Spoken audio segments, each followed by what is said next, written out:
You know, God is not a Republican.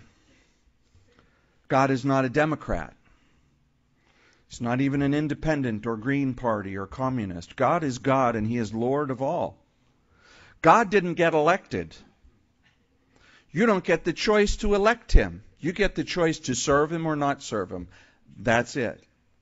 But in this nation that we live in the United States of America, we have an amazing and very unusual, and the first in the history of mankind, situation where we can participate in our government. Now, we could spend the rest of this afternoon talking about the frustrations of that. Well, but, it's not a choice at all, or it's a great choice.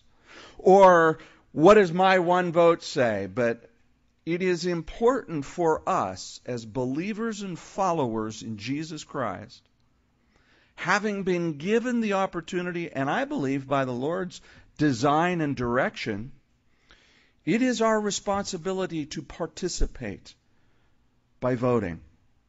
And so, if you are not registered to vote, get registered. If you need an ID, get an ID. They're not all that hard to get, really. It's not a big deal, and I think in this last suit that went by, they're going to ask for a photo ID, but if you don't have one, they're going to let you vote anyway if you're actually registered without the photo ID. But do it. But here's the other part of it that is just as important. It needs to be driven and directed by prayer.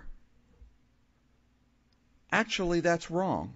Not directed by prayer, but directed by God, and your communication from God is through prayer. And then there's an amazing thing that happens. You see, we get to participate in the voting and so forth, but ultimately, it is God who puts the one in office. And from the moment that they are in office, whether you voted for him or voted against him, or her. Not this time, but sometime soon, I'm sure.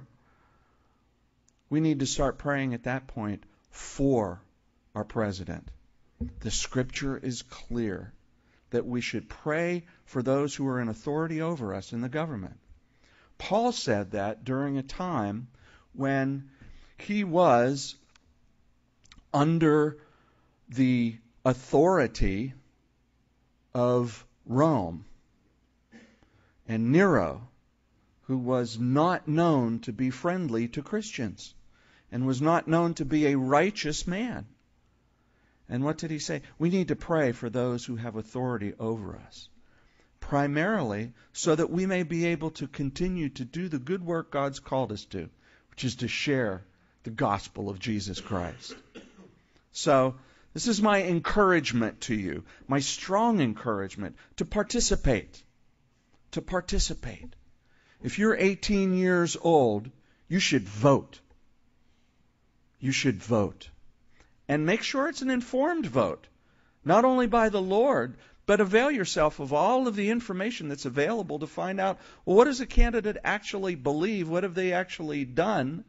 And I'm not just talking about the president. I'm talking you'll also vote for local representatives who, in some cases, have much more of an effect in how the government works.